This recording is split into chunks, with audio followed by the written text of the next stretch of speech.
Hola, muy buenos días a todos y a todas. Mauri, ¿cómo estás? Muy feliz de estar nuevamente en el único programa de ecología de la televisión abierta argentina, Ambiente y Medio, en el Ecoparque de la Ciudad de Buenos Aires, con un QR y sobre todo por estar a tu lado. Ay, muchísimas gracias. ¿Vos cómo estás? Muy contenta porque tenemos un montón de data y un montón de información para compartirles. ¿Querés arrancar? Piedra, papel o tijera. Dale. Piedra, papel o tijera. Opa, piedra, papel o tijera. Empezamos. Bueno, perfecto. Empiezo yo.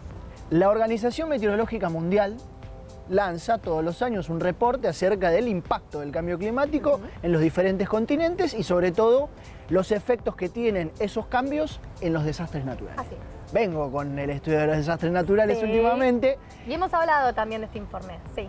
Totalmente. Y aparte lo que tiene este informe que vamos a desarrollar, desengranar y desentrañar es básicamente que muestra como resultado que los impactos del cambio climático en el continente que más golpean, adivina cuál es. ¿Nos sorprende? No. No nos sorprende, seguramente sea el nuestro. Por supuesto, así que vamos a hablar de eso. Muy bien. Bueno, yo estuve de paseo por el Mercado Central. El Mercado Central es el mercado más grande de nuestro país, donde se comercializan frutas y verduras en toda la región del AMBA. Lugar que fuimos mucho. Con Hemos este ido y queremos ver justamente cómo sigue, Bien. cómo fue evolucionando, porque sigue creciendo y tiene novedades para compartirnos. Me encanta, me encanta. Y como siempre tenemos un Es Posible.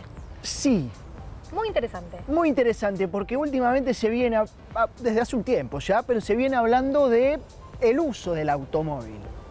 Un tema clave en un contexto, a ver si tenés esta información. ¿Sabes cuánto tiempo pasa quieto un auto durante el día? ¿Prendido, digamos? Apagado. ¿Apagado? Apagado, estacionado en la calle. No sé. El 95% del tiempo el auto en promedio está estacionado. Estacionado significa ocupando lugar, Ya entiendo por dónde vas. ocupando estacionamiento. Ok. Entonces empezar a replantearnos el uso que le damos al auto resulta prácticamente urgente. Bien, me gusta, porque sobre todo lo que se viene hablando últimamente es no usar el auto solo, no viajar Exactamente. solo. A mí me sucede, yo vivo solo, tengo un auto y con lo cual a veces para llevarme a mí mismo a la casa de mi mamá que vive en las afueras de Buenos Aires, lamentablemente, si se quiere, lo uso. Ajá. Entonces caigo en ciertas necesidades de usarlo solo, trato de no hacerlo, por ejemplo, acá en la ciudad de Buenos Aires, que hay transporte público y fácil de usar. Bueno, pero justamente el problema por ahí no son esas visitas más esporádicas, sino como nos trasladamos todos los días al trabajo. Por ejemplo. Si lo hacemos todos en un auto, una sola persona. Además, otro dato que tengo para darles Me gusta. es que la cantidad de energía que gasta un auto para moverse, que es una tonelada de un montón de materiales, y si lo llenamos con una sola persona, el impacto es mucho más grande que si lo tenemos 2, 3 o 4 o 5 personas. Y esos autos que van todos los días a trabajar solos, o sea, con un solo pasajero, son también un gran responsable del tránsito en las ciudades. Ruido, emisiones. Tenemos son mucha un- data al respecto. Es que es un tema que realmente me parece súper importante que empecemos a debatirlo, como tantos otros que siempre tenemos acá en agenda, pero el uso del auto me parece un tema que tenemos que traer en discusión. Qué mejor que abordarlo con un Es Posible.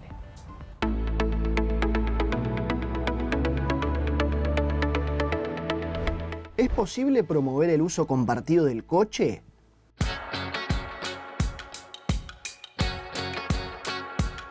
Solemos culpar al aumento del parque automotor por las congestiones que sufrimos a diario y poco reparamos en la abundancia de asientos vacíos.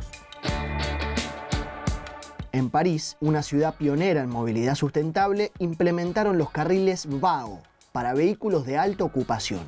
Son exclusivos para autos que lleven al menos 2 personas. La idea es simple: si compartís, vas más rápido. Así se premia la colaboración y se castiga el egoísmo al volante. ¿Y cómo lo controlan? Con tecnología. Cámaras térmicas que detectan cuántos cuerpos hay a bordo del coche y permite sancionar a quienes incumplen la normativa. Se enfocaron en los datos de uno de los principales operadores de autopistas que aseguran que por la mañana más del 80% de los conductores van solos. A medida que las grandes urbes crecen y se expanden, surgen una serie de desafíos que deben abordarse de manera urgente si queremos vivir en entornos más saludables y amigables con el ambiente. Este sistema no solo ayuda a reducir el tráfico, también baja las emisiones de carbono, mejora la eficiencia y nos obliga a pensar la ciudad desde la cooperación. En España, ya en 2023, se anunció la posibilidad de implementar carriles VAO en varias autopistas. Y las redes explotaron, con voces a favor y en contra. Lo cierto es que el debate está abierto y eso ya es un paso. El cambio cultural está en marcha. Ahora, pongamos el foco en Argentina. ¿Podríamos adoptar esta política? Avenidas colapsadas no nos faltan, ni ciudades que necesitan una urgente transformación. A la vez, tenemos herramientas para hacerlo posible. Hoy existen aplicaciones que permiten compartir autos entre vecinos, compañeros de trabajo o padres del mismo colegio. Hay mapas colaborativos, GPS comunitarios y redes sociales de movilidad. También hay servicios a cambio de una compensación económica. Ya no hay excusas. Y ojo, no se trata de reemplazar al transporte público, la bicicleta o el monopatín eléctrico. El auto debería ser la última opción. Pero si lo vas a usar, que sea en compañía. Es posible.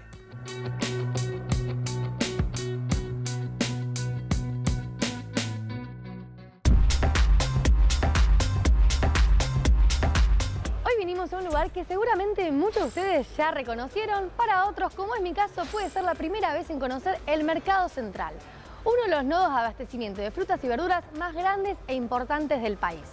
En este predio de más de 500 hectáreas se comercializan más de 100.000 toneladas de alimentos al mes que llegan a verdulerías, supermercados y ferias del área metropolitana de Buenos Aires.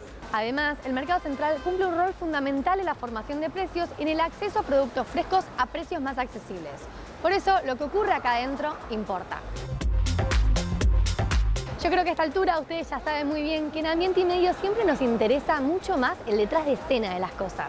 Y es que en este caso el Mercado Central es mucho más que un centro de distribución. Acá también se investiga, se controla, se gestiona y se proyecta. Estamos en el área transaccional, específicamente en la nave 2, donde se desarrolla el programa de reducción de pérdidas y desperdicios y valorización de residuos, que depende de la Gerencia de Calidad y Transparencia. Además de este programa, dentro de lo que es la gerencia, está el área de laboratorio, donde se hace el control de calidad de toda la fruta y la verdura que se comercializa en el mercado. También está el área de acción comunitaria, el área de inspección y muestreo. Y en este caso vamos a estar hablando de lo que es la recuperación de residuos. Acá tenemos 3 laboratorios en los cuales se hace control de calidad de los productos que se comercializan dentro del Mercado Central.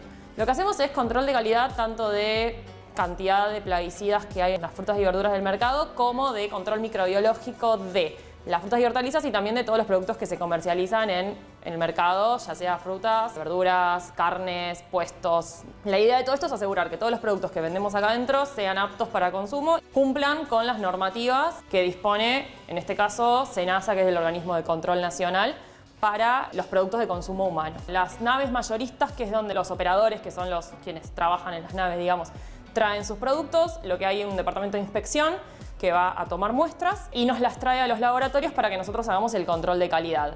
También tenemos un departamento justamente de calidad que lo que hace es asegurar que los procesos que se llevan a cabo en el mercado sean correctos y estén de acuerdo con las normativas nacionales e internacionales. Y los laboratorios trabajamos dentro de ese marco de calidad para asegurar la calidad de los resultados que emitimos, tanto de la parte de microbiología como la parte de residuos de plaguicidas.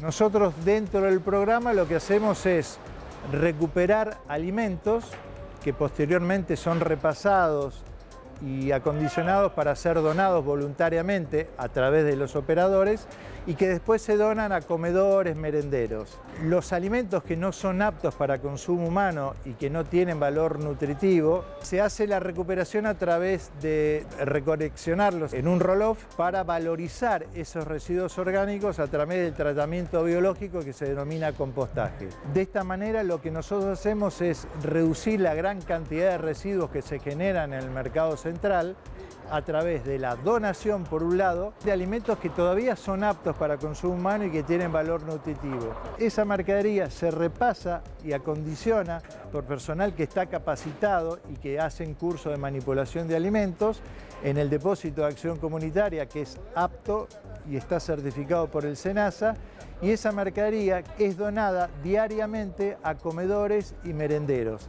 que vienen de lunes a viernes a retirar a partir de las 12 la cantidad de mercadería que se recupera. Aquella mercadería que por algún motivo no es apta para consumo humano y no tiene valor nutritivo, en vez de llevarse directamente al SIAMSE o algún relleno sanitario a cielo abierto, se recupera a través de la valorización de los residuos y se hace el compost.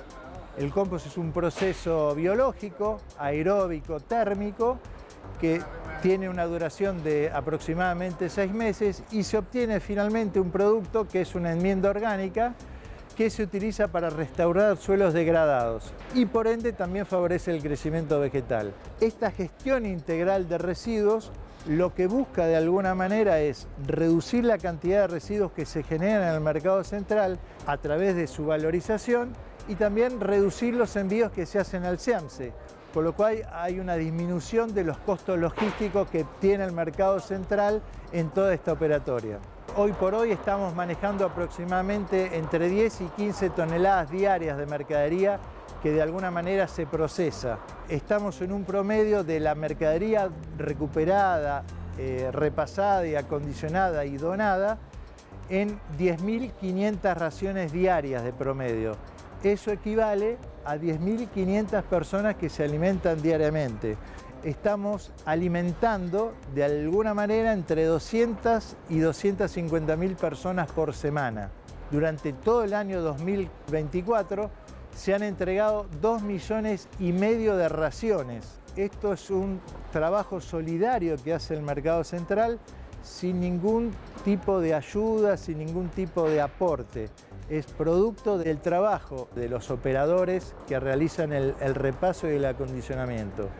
Y para que tengamos una idea, se han recuperado en cuanto a residuos potencialmente aptos para el compostaje 800 toneladas al año.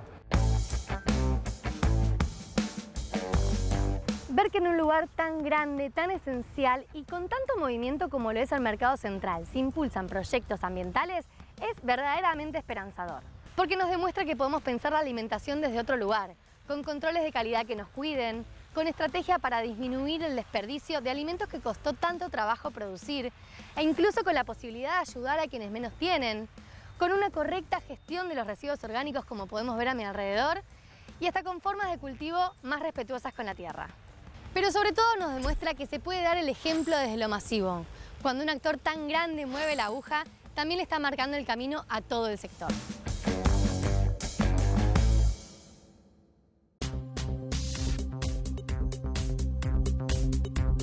La región de América Latina y el Caribe vivió 12 meses de extremos climáticos sin precedentes. Un nuevo informe de la Organización Meteorológica Mundial demuestra, una vez más, que nuestro continente es de los más afectados por los impactos de la crisis climática.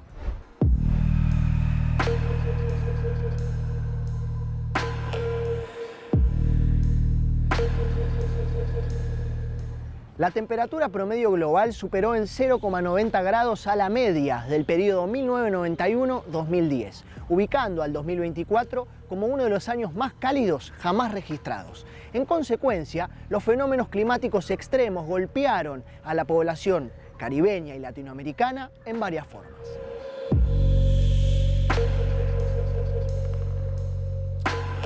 Una de ellas, lógicamente, fueron las olas de calor. Buenos Aires vivió la temperatura más alta de su historia en el mes de marzo y el agosto más cálido en 117 años.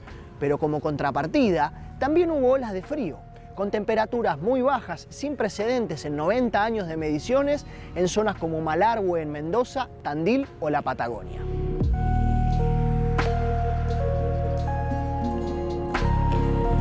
En marzo estuvimos en Calafate participando en un congreso sobre glaciares viendo también la exposición de un montón de especialistas de la mayoría de los países de América del Sur, en donde veíamos en profundidad la enorme problemática que sufren los hielos a lo largo de todo el continente.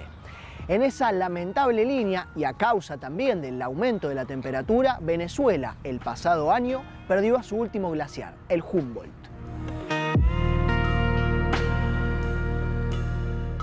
Incendios de vegetación o forestales devastaron grandes áreas de Chile, México y Belice, también de Argentina.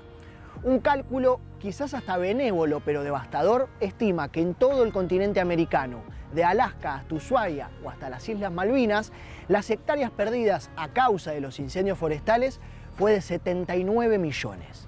Solo en Brasil se perdieron casi 60 millones de hectáreas, un área mayor a todo el territorio de Paraguay.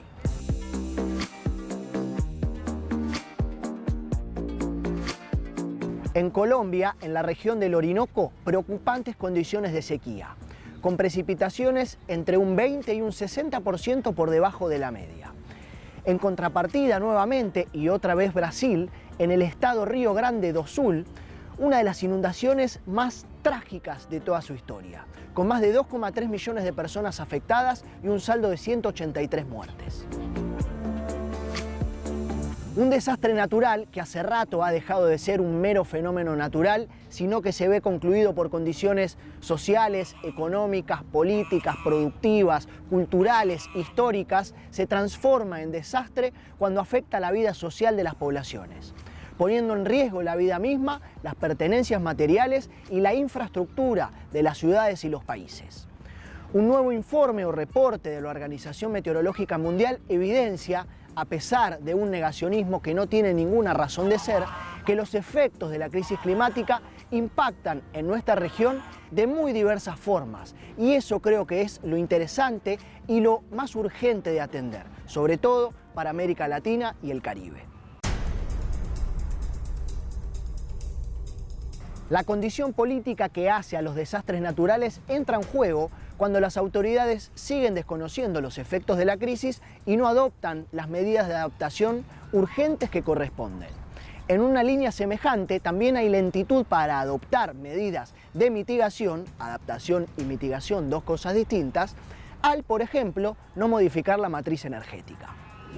El informe de la OMM sobre el estado del clima del último año nos muestra que se vienen batiendo récords de temperatura media anual, récords de derretimiento de glaciares, récords de altura de nivel del mar, y que lamentablemente ocurren muchos eventos extremos en cada una de las regiones del mundo. Nuestra región, América Latina, recibe todos estos impactos. Y cuando hablamos del impacto estamos hablando de que el clima está cambiando, de que hay cada vez más eventos extremos, pero que no estamos muy bien preparados. Obviamente hay que trabajar fuertemente en la mitigación del cambio climático. La mitigación del cambio climático, hay que dejar de emitir los gases de efecto invernadero que se están emitiendo, a pesar de que no somos los principales responsables de eso.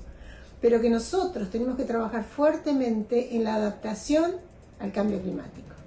Y cuando hablamos de adaptación al cambio climático estamos hablando de saber que tenemos otro clima, saber que no llueve lo mismo, la misma cantidad ni en la misma forma que llovía hace 30, 40 años. Saber que los valores de temperatura máxima que se alcanzan, las olas de calor, son cada vez más intensas y cada vez más frecuentes.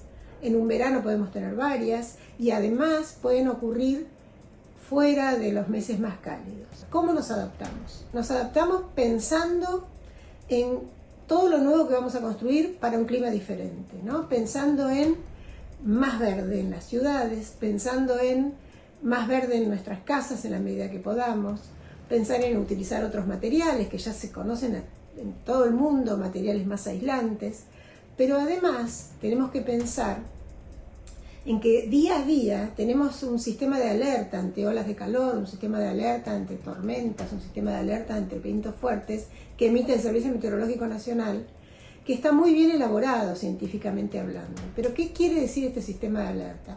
El sistema de alerta es la primera medida de adaptación fuerte que tenemos en nuestra región, al que hay que prestarle mucha atención.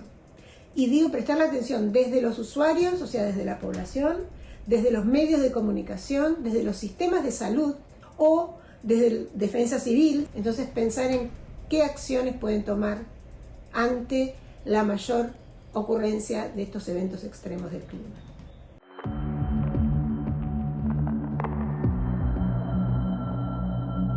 Acidificación de los mares al absorber exceso de dióxido de carbono que disminuye la biodiversidad y amenaza la pesca, lo que nos lleva a hablar de inseguridad alimentaria, también por cultivos que a causa de sequías, crecidas e inundaciones se pierden.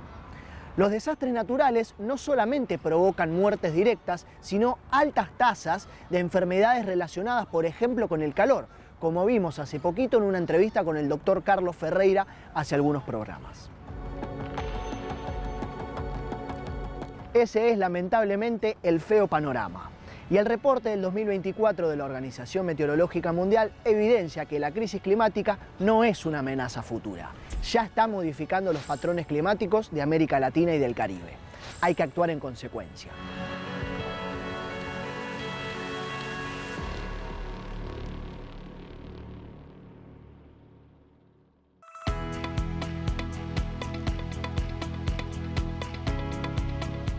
A principio de año hicimos un informe de la sección de referentes ambientales dedicado a Félix de Azara, Me acuerdo. naturalista español. Félix de Azara, o en realidad una fundación, recibe su nombre tratando de honrarlo, y hoy vamos a conocer esa fundación, si te parece. Por favor, me encantaría.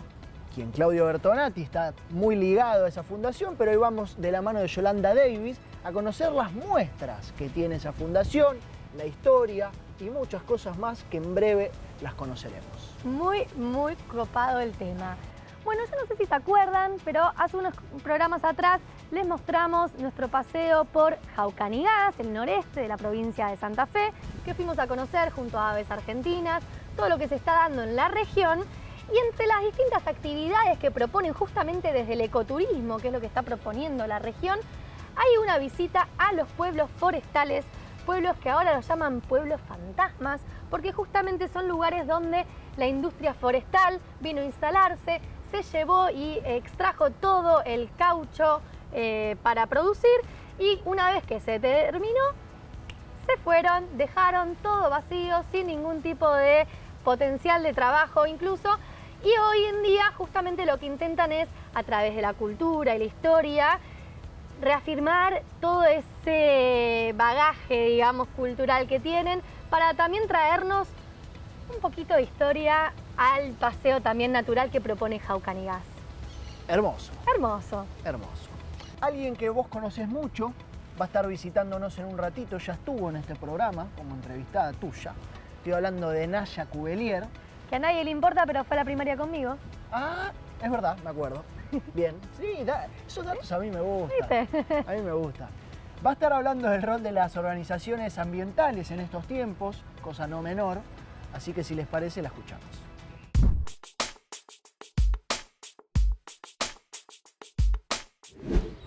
Es licenciada en Ciencias Ambientales, cofundadora de la organización Sustentabilidad Sin Fronteras, y a los 26 años fue elegida como embajadora del UNESCO para llevar adelante la voz de la juventud en las conferencias de Naciones Unidas contra el cambio climático. Bienvenida, Naya Cubelier. ¿Cómo estás? ¿Todo Bien, ¿y vos? Bien, muy bien. Antes, cuando eras más joven, seguís siendo joven. Yo creo que ya no entró, pero bueno. Me mandaste un mensaje ahí diciendo cuando eras joven. Para mí seguís siendo cuando eras más joven. Antes de ir a la COP21 en París, decías que esperabas que el compromiso pasara del discurso a la acción. En las vísperas de la COP30, en el fin de año en Belén, en Brasil. ¿Qué cambió? ¿Qué logros se pudieron concretar? ¿Qué faltó? Creo que cuando era más joven tenía todavía más optimismo, que creo que es algo que también se pierde con los años, aparentemente. Pero obviamente nunca se pierde del todo, y menos en este rubro, ¿no? Pues si perdés el optimismo ya no te queda nada. Está frito. Pero el mundo cambió un montón. También hubieron muchísimos retrocesos en la conversación en general. O sea, la COP21 fue una fiesta en París.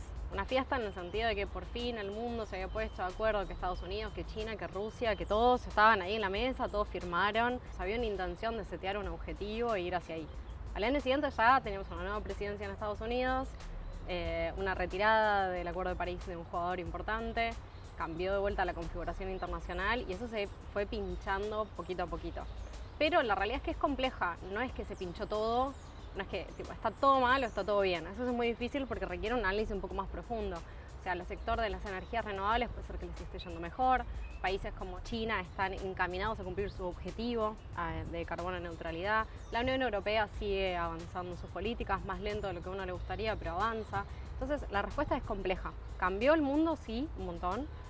Hay un montón más de conflictos a escala internacional que afectan la política climática. Hay más negacionismo que nunca, pero sigue habiendo aliados, vías, rutas, países que están en línea con el Acuerdo de París. ¿Qué respuesta le damos al negacionismo? Yo trato de dialogar con todos, me armo de paciencia y dialogo con todos. Trato de encontrar cosas en común. Creo que la ciencia es un punto en común. Digo, no es una cuestión de creencia, como muchos quieren ponerle el título. La idea es aumentar la conciencia con ciencia, con la mejor ciencia disponible. Científicos de todo el mundo. Si no te gusta lo que dice, no sé, el Instituto de Resiliencia de Estocolmo, fíjate lo que dice el IPCC, y si no te gusta lo que dice el IPCC, lee lo que diga la NASA. Si no te gusta la NASA, mirá lo que dicen los científicos argentinos. Pero hay veces que uno se queda como sin herramientas y no hay ganas de dialogar, entonces ya entra en la de, bueno, si sos terraplanista no hay nada que pueda hacer. No tengo más posibilidad de ningún tipo de diálogo para poder decir, bueno, conversemos, encontremos un punto en común. Hay veces que ya no hay.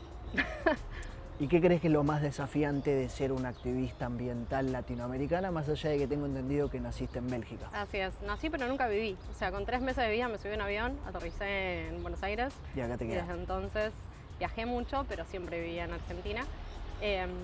La realidad es que es muy complejo lo obvio que es el financiamiento.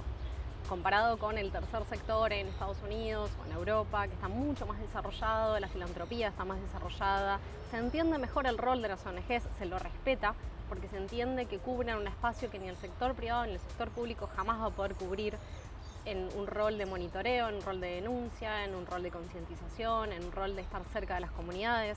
Nunca lo va a poder hacer, ni el sector privado ni el Estado, de la forma en la que lo hacen las ONGs. Y hay mucho más respeto, hay más conciencia, hay más financiamiento para proyectos, para personas, para fellowships. Así que lo más difícil siempre en Latinoamérica, además, depende de qué tipo de activismo estemos hablando. De los que ponen el cuerpo y están frente a una topadora y corren riesgo de vida, o estamos hablando de informes y actividades en la ciudad, ¿no? En otro tipo de margen de ONGs, lo más difícil es el financiamiento.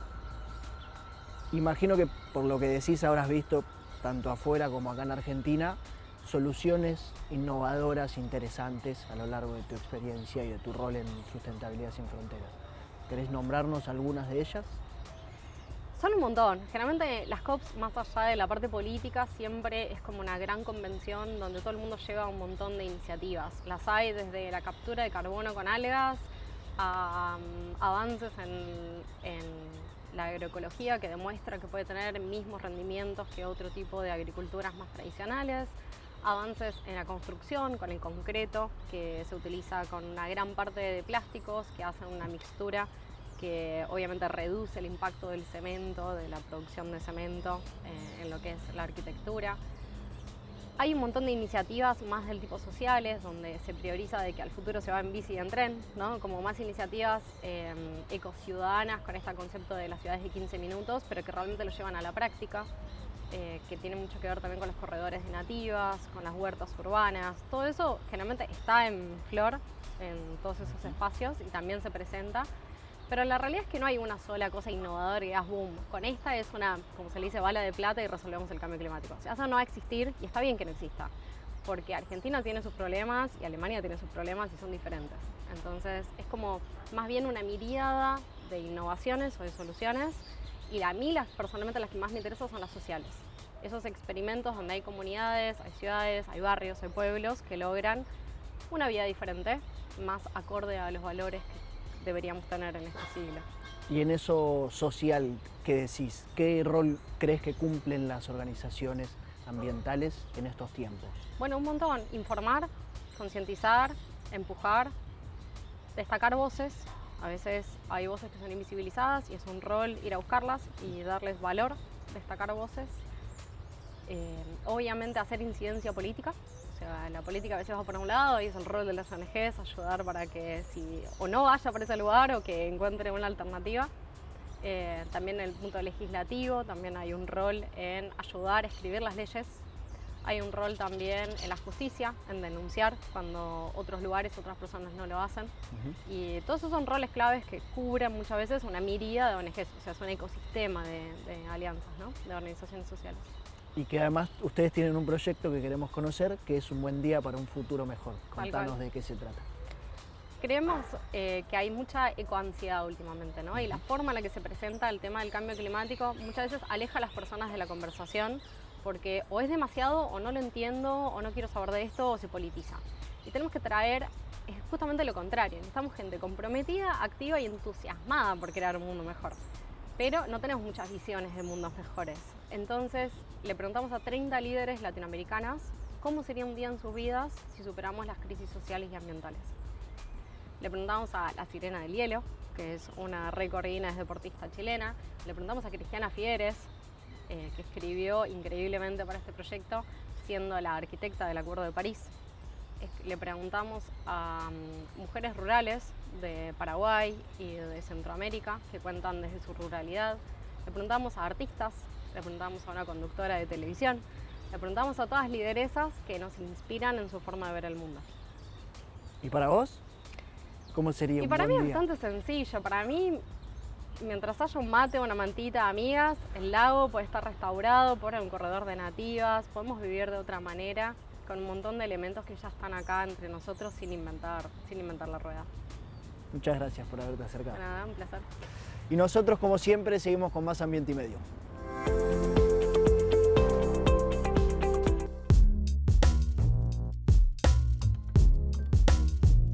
En el corazón de la cuña boscosa santafesina, donde alguna vez resonaron ecos de hachas y locomotoras, emergen las ruinas de Villa Ana como testigos silenciosos de una era de esplendor y devastación. Fundada en 1910 por la empresa británica La Forestal, esta localidad fue uno de los epicentros de la explotación de quebracho colorado, utilizado principalmente para la producción de taninos para el curtido de cueros. Hoy Villa Ana busca resignificar su historia. Las ruinas de la ex fábrica de La Forestal se han convertido en un monumento histórico que nos invita a reflexionar sobre el impacto de la explotación comercial del quebracho en el norte de Santa Fe. Villa Ana es un pueblo considerado pueblo forestal porque surge mediante la instalación de una empresa conocida como La Forestal. Estamos hablando ya de inicio del siglo XX, nuestra fecha de fundación es 9 de julio de 1910. Y La Forestal va a ser una empresa que se va a instalar en el norte, en la región del Chaco santafesino, y se va a dedicar a la explotación de un recurso natural como es el quebracho colorado, un árbol nativo del monte nativo de esta región. Y la producción principal es extraer del quebracho colorado la sustancia tánica para producir tanino. Y el tanino es un producto que se vendía en su momento, estamos hablando toda la mitad del siglo XX, en el mercado mundial y se utilizaba para el curtido, el teñido y la conservación de los cueros. Es una empresa que va a fundar diferentes pueblos, diríamos, en el norte de Santa Fe, pueblos como La Gallareta, Tartagal, Villa Guillermina, Santa Felicia, Los Amores, Cañabambú, Los Tanos, Golondrina. Hay un montón de pueblos que son considerados pueblos forestales porque o había una fábrica que estaba emplazada en el pueblo o es una localidad que surge a raíz de la actividad productiva de las fábricas, de las industrias. Es una empresa que va a tener bajo su administración un territorio de aproximadamente de 2.500.000 hectáreas. Es una empresa que va a funcionar como enclave productivo, como TRUS, porque va a manejar todos los eslabones de la cadena productiva, va a tener extracción de la materia prima, el proceso industrial, la comercialización en el mercado mundial. Es una empresa que dentro de su territorio va a tener prácticamente todos los servicios disponibles, tendido eléctrico, agua potable, red cloacal, tendido de vías férreas propias. Se dice que para inicio del siglo XX La Forestal detentaba bajo su dominio, diríamos, el 30% del tendido de vías férreas nacionales. Tenía puertos propios. Hay un historiador que es Gastón Gori que utiliza el término de estado dentro de otro estado. Y realmente funcionaba así porque dentro del territorio de la empresa prácticamente no había ni un tipo de injerencia ni del gobierno nacional ni provincial y prácticamente era una unidad autosustentable, diríamos. En Nosotros ahora estamos ubicados acá en las ruinas de la ex fábrica forestal, que uno puede acceder acá en la comunidad de Villa Ana. La forestal va a tener una concepción desde el inicio meramente extractiva y a término, entonces se instala en la región y va a estar aproximadamente 50 años explotando un recurso natural como es el quebracho colorado. Del 48 al 63 se va dando la retirada de la empresa de la región, que va a ser progresiva, van a ir cerrando fábricas y demás, pero también en cada fábrica también el cierre va a ser progresivo, va a ir mermando la producción, largando gentes y demás. Desde la mirada empresarial de la empresa, una de las principales causas de la retirada va a ser que ya los ejemplares milenarios de quebracho colorado ya cada vez están más alejados de las zonas urbanas, de las fábricas donde están emplazadas las fábricas, y va a haber cada vez menor cantidad de ejemplares de ese tipo que tengan mayor rentabilidad para la producción de tanino, diríamos. Otra de las razones radica también en que desde un inicio ya se comienza a estudiar otro árbol como es la mimosa, que nace de forma nativa en regiones del África, y ya se empieza a pensar en las ventajas que tiene la mimosa frente al quebracho colorado. Nosotros siempre decimos que el quebracho colorado es un árbol que requiere un mínimo de 100 años para que tenga mayor concentrado tánico para la producción de tanino, o que sea de mayor rentabilidad. La mimosa es un árbol que se podía elaborar un extracto similar al tanino, al extracto de quebracho, pero que requiere menos cantidad de años, entonces se puede pensar en reforestar. Entre 10 y 12 años se puede utilizar en el proceso industrial. Esa es otra ventaja. Otra de las razones radica también en que si uno piensa entre el 48 y el 63, en nuestro país, en materia de derecho laboral, la clase trabajadora había avanzado mucho porque hubo procesos democráticos, cuando suma el radicalismo, el peronismo, que fueron contribuyendo en avanzar en materia de derecho laboral para la clase trabajadora. Y claramente el impacto va a ser sumamente enorme, en el sentido de que la principal fuente de trabajo y de dinamismo productivo eran las fábricas acá en la región del Chaco santafesino. Entonces cuando se retira nosotros tenemos o asistimos a un fenómeno de éxodo masivo, es decir, los pueblos se van despoblando porque hay familias enteras que se dirigen a los centros industriales, o los grandes centros urbanos de nuestro país. Del 60 que cierra la fábrica de Villa Ana, para la actualidad la problemática que comienza a padecer nuestra comunidad es la falta de trabajo. Nosotros nos propusimos, por un lado, trabajar en el rescate, en la puesta en valor y la preservación del patrimonio histórico, cultural y natural que tiene la comunidad de Villa Ana. Y por otro lado es ver de qué forma se podía plantear al turismo como una alternativa económica para de ir generando fuentes de ingreso en un corto y mediano plazo y en un largo plazo fuentes de trabajo estable para de alguna forma combatir ese desarraigo. Ver de qué forma podemos darle la posibilidad o la oportunidad para que la juventud tenga las herramientas y las condiciones para permanecer en el pueblo, para quedarse. Cómo podemos contribuir nosotros como vecinos, como ciudadanos de nuestra comunidad para contribuir al desarrollo de nuestra comunidad y generar las condiciones para que nuestros pibes se puedan quedar y que permanezcan acá. Villa Ana, al igual que otros pueblos forestales del norte santafesino, representa una historia de contrastes, de progreso y abandono, de riqueza y despojo. Las cicatrices del extractivismo aún son visibles en su paisaje y en la memoria de sus habitantes, pero la comunidad ha decidido no olvidar. A través de la valorización de su patrimonio histórico y cultural, busca construir un futuro que honre su pasado y promueva un desarrollo sostenible. En las ruinas de la forestal, los ecos del pasado resuenan con fuerza, recordándonos la importancia de conocer sobre nuestra historia para no repetirla.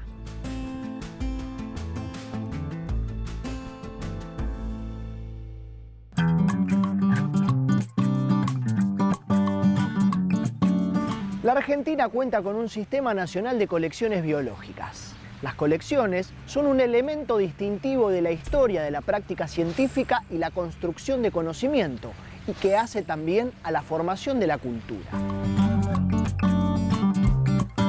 La Fundación de Historia Natural Félix de Azara resguarda, en pleno corazón de Caballito, un conjunto de alrededor de 200.000 objetos de valor científico, de Argentina y de todo el mundo, de las ciencias naturales y de las ciencias antropológicas, que van desde plantas hasta meteoritos, fósiles y minerales, reptiles y mamíferos, máscaras y cerámicas y hasta dinosaurios y megamamíferos. ¿Qué les parece si los conocemos?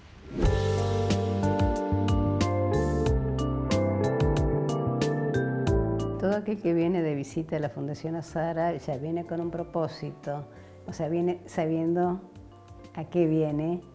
En general vienen a consultar o la biblioteca o las colecciones de ciencias naturales que nosotros poseemos. Tenemos una colección antropológica muy grande que estamos haciendo la puesta en valor. Tenemos joyas dentro de esa colección, ¿no?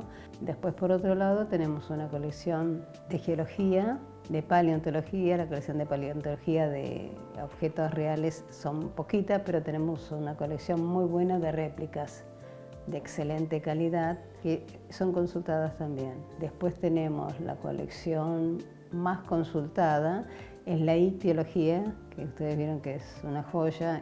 La colección de mastozoología se consulta mucho, sobre todo el grupo de género Ctenomis, que es el roedor excavador. Las colecciones entran a nosotros, a nuestra institución, por donaciones. No hacemos campañas de colecta ni de aves ni de mamíferos. Se hizo en su momento la de ictiología, pero todos los otros llegan por investigadores que se jubilan y ¿qué hacen? Nos donan los especímenes para las colecciones, sus bibliotecas para la biblioteca y asociadas a ella vienen los cuadernos de campo. Los cuadernos de campo son tan o más valiosos que el material en sí, porque hay los investigadores vuelcan cosas que no están reflejadas en la etiqueta del espécimen. O sea, el ambiente como era, si era degradado o no degradado, si era con pastoreo o no pastoreo, el clima que había, la fauna asociada a esa cueva donde se capturaba ese animal. O sea que contar con eso es doble el valor que tiene cada espécimen. Esta colección la hizo el 90% el curador que les comentaba, Sergio Bogan, junto al licenciado Juan Meluso, que ya han hecho campaña incluso hasta la Antártida. Es una de las colecciones que más representación tiene osteológicamente, o sea, preparados los bichitos con los huesitos. Todo esto es la colección osteológica. Y después está la conservado en fluido.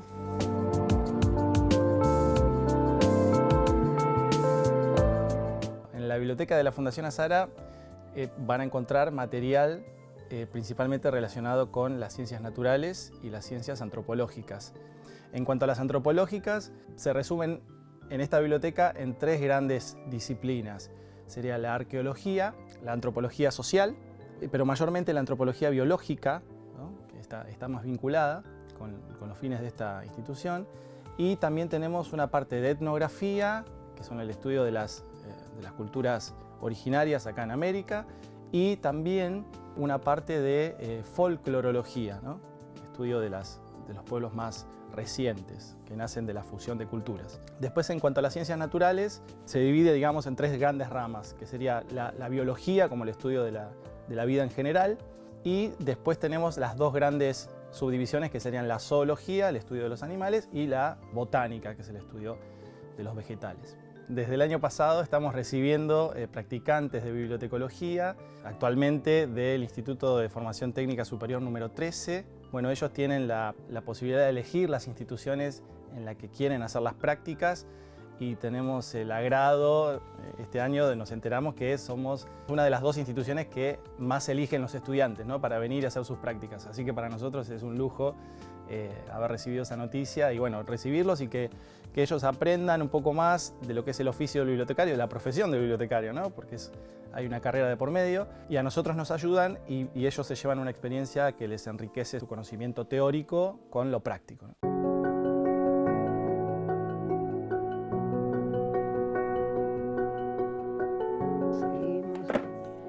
Estos son los cráneos. ¿Eso qué es? El cráneo del ratón, de una de las pieles que está acá arriba.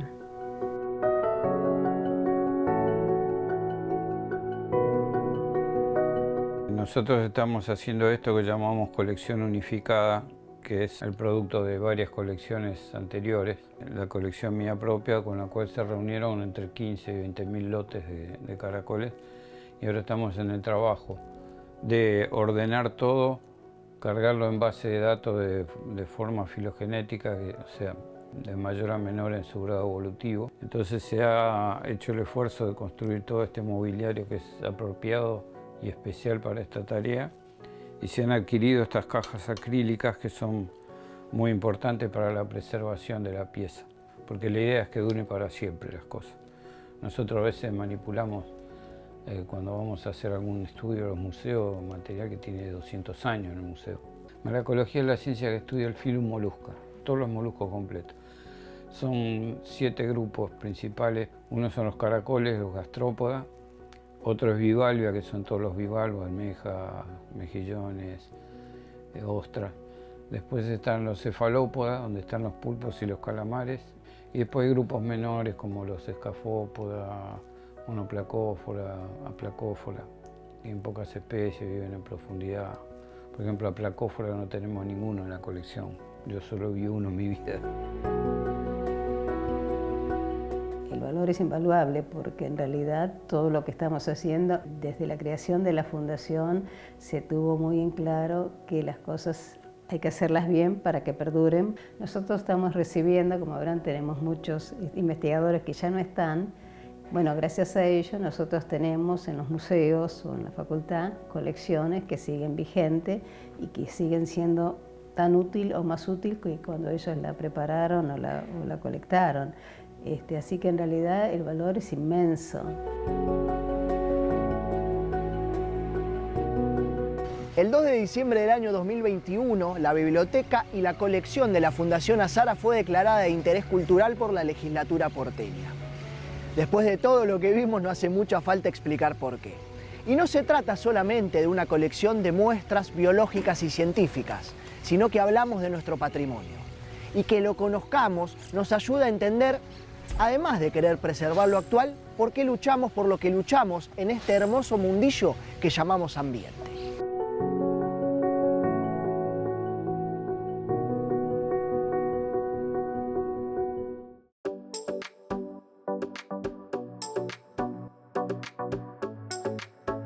Literatura, señores, es lo que traigo el día de hoy. Han Kang, autora coreana, ha ganado el Premio Nobel de Literatura por esta novela que se llama La Vegetariana.